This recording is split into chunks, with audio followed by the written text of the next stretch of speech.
Greetings and welcome to this edition of Positronic. I'm Barry P. Cook, and I'm here to talk about the latest episode of The Flash. It was called Enemy at the Gates.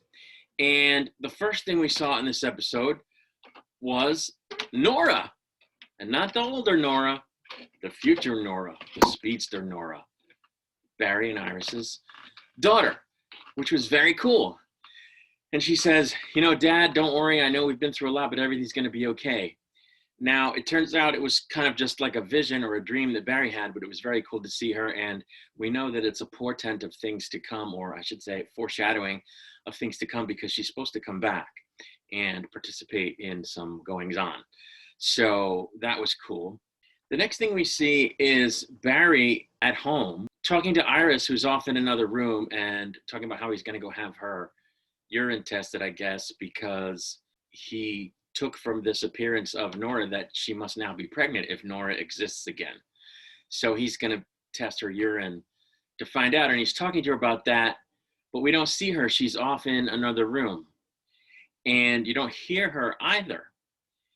And she's not in the episode at all, actually. So what I want to know is, where is Candace Patton? Because she wasn't in the previous episode at all either, even though she was referenced.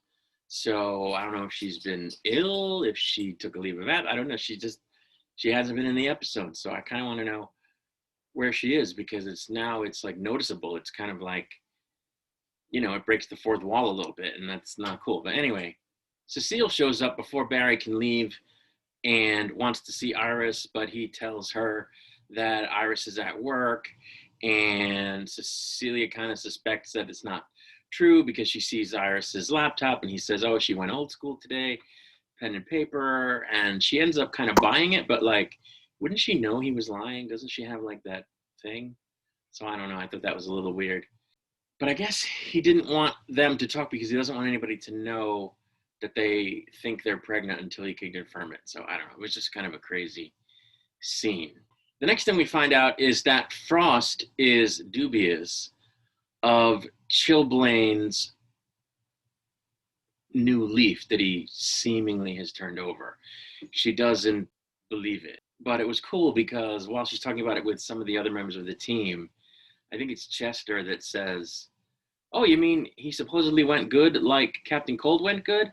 Which is a reference to the comics in which Captain Cold becomes Citizen Cold at one point. So I thought that was pretty cool. But then I thought, isn't he dead? Like, what? Didn't he die, like, kind of still not good?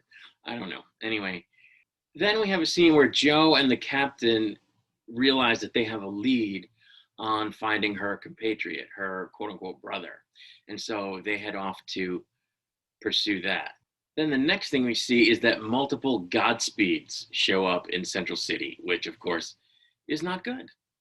Then we Then we zip back over to Star Labs, where Barry has shown up to do the urine test, the pregnancy test, and he runs into Chester, and he kind of has to fib to him about why he drove there instead of ran, which was because he didn't want to upset certain elements in the urine that would make the test not come out right. And Chester says something like, wait, do you have a Flashmobile? And Barry's like, no. But I thought that was a cool notion, that there might be a Flashmobile, which you kind of wouldn't really need. But anyway, I thought that was pretty cool. Chester's a riot, so he's a good addition to the team. Now, while all of this is going on, there's another plot unfolding, which is the plot involving Esperanza, aka Ultraviolet, whom her cousin Astra is trying to, I guess, fix, for lack of a better word, to perform like a surgery on her or whatever, to undo the crazy damage that was done to her when she was experimented on. The next thing we see after that is that Frost shows up at the bar to sort of rescue Chilblain from some thugs, and she takes him back to Star Labs.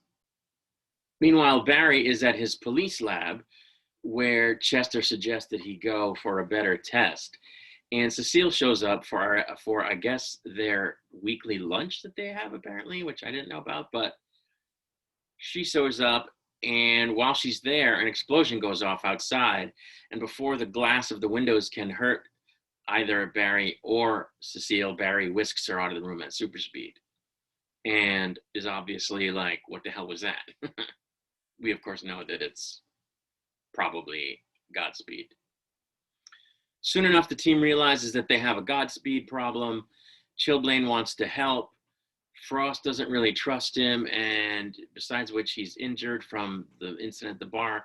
So she benches him, says, no, you can't come, and locks him in part of the lab. Barry, as Flash, in the suit with the mask, yay, confronts one of the Godspeeds out in some place in Central City, and the other Godspeeds show up, and Chester yells at him, get out of there, it's a trap, so he takes off running.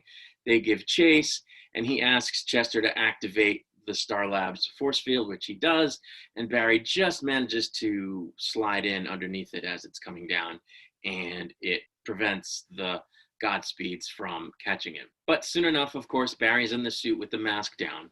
Now, they changed the mask to like a nanotech mask or whatever that goes up and down by means of nanobots or something.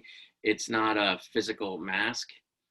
It might just be digital, might not even be nanotechnology, but I don't like it. I mean, it's reminiscent of Supergirl's new suit, but I don't like that they do this thing with masks in these superhero shows. They really didn't do it much before, but now they're doing it a lot with Grant Gustin, and I don't know why. He's out of the costume a lot. He doesn't always wear the mask. It's something they do in the superhero movies as well, because actors want their face to be seen, I guess, and they don't always like wearing the mask, either because it's uncomfortable or it makes it harder for them to show emotion in their face. I don't know, but it's a thing in superhero movies, and it drives me crazy. Like Captain America is always without the stupid mask, or frequently without the mask, and it drives me insane. Like in Avengers, he has it off for a good part of the time during the New York scenes, and it's like, it's just because the actor doesn't want to wear it for one reason or another. And it's like, you signed on for a superhero gig. Like, can we please have the whole costume? That would be great. Anyway, Frost ends up having another conversation with Chilblain when she comes back, and he says, I really do want to help. I'm not a good guy, but I'm also not a bad guy, and I need you to trust me. And Frost doesn't really want to trust him, but she trusts him anyway. And she gives him back his bracelets, which I guess allow him to use his powers. So she took his bracelets off him. I don't know what she did. But anyway, he can use his powers again. But soon enough, of course, the Godspeeds break through the force field. They start attacking everyone in Star Labs. There was a speed fight between Flash and Godspeed. For some reason, funk music was playing. I think it was something Chester did. It was really cool. Frost was getting in there with some good karate kicks and stuff. It was pretty cool, actually. Chester does this from the safety, quote unquote, safety of the time vault, which is now some kind of panic room, because Barry tells him that the Godspeeds can't get in there. And I should also mention that while this is occurring, the reason that everybody was more easily able to fight the Godspeeds was because Chester blasted the sound of their own kind of weird coded talking that they do at them through all the speakers in Star Labs, I guess to confuse them, because it's, I don't know, it'd be like someone blasting gibberish on a speaker while you're trying to do something, and you would break your concentration. I don't know. Anyway, one of the Godspeeds actually manages to get into the time vault and smashes the little computer thing in there, and the distracting sound is turned off. So they're able to fight back more effectively. They knock down the two cold heroes, quote unquote heroes, Frost, who really is a hero, and Chilblain, who jury's out still on that. So they're down. Barry decides, okay, I'm going to lead these guys all the way. So he takes off. The Godspeeds chase after him. They manage to catch him and get him down, and they're stealing his speed when all of a sudden a bunch of other Godspeeds show up, and they attack the Godspeeds that are attacking Barry, and they all disappear after a few seconds. It's like, what? What's going on? We go back to Star Labs, and it turns out that Caitlin was able to perform a successful surgery on Esperanza, aka Ultraviolet, and she's going to be okay. So that's good. We then see Frost and Chilblain kind of like having a moment, and they almost kiss, but something kind of has a mini explosion that I guess Chilblain had rigged moments before.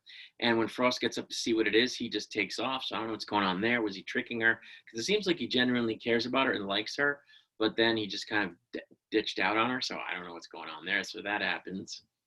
We see Barry back at his police lab completing the test that he tried to complete before, and it turns out that Iris isn't pregnant, so we don't really know what's going on. He had thought that because he saw Nora in a vision, it meant that she must be pregnant, so he was incorrect. So we're going to see what happens with that. We know that she eventually shows up, so at some point they must actually get pregnant, but this isn't it. I don't know. Then they cut back to Joe and the captain, who are on a stakeout after following the lead that they had on her former compatriot. And somebody blows up the car they're in, and we don't exactly see the captain and Joe get out before it explodes, so we're going to have to see what happened there. I suspect that they get out just fine, but we are going to have to wait till next week to see. Just before the episode ends, who shows up but Diggle, and he says that he might be able to help, and they do a quick splice in of the scene where he found his ring in the preview. They show that little clip from where he picks up the box with the ring in it, or presumably the ring, in the Arrow series finale. So hoping we're going to get some Green Lantern action when the show comes back. But that's the review of this episode. I thought it was pretty good. The previous couple of episodes were not that great. This one at least brought in, some interesting villains that we've seen before. So it was a return of some interesting villains. It had the bit with Nora and is Iris actually pregnant? I thought all of that was cool. I liked seeing the scenes between Frost and Chilblain. I like a redemption story. I like a little romance. I want to see good things happen for Frost. So I was liking all that stuff because I think a good relationship would be good for her. So I like this episode. And I'm glad Barry was in the suit more than he's been recently, even though the mask was off part of the time. So that's my review. I will, of course, be back with a review of the next episode. Until then, I take my leave and I say, as always, peace and long life.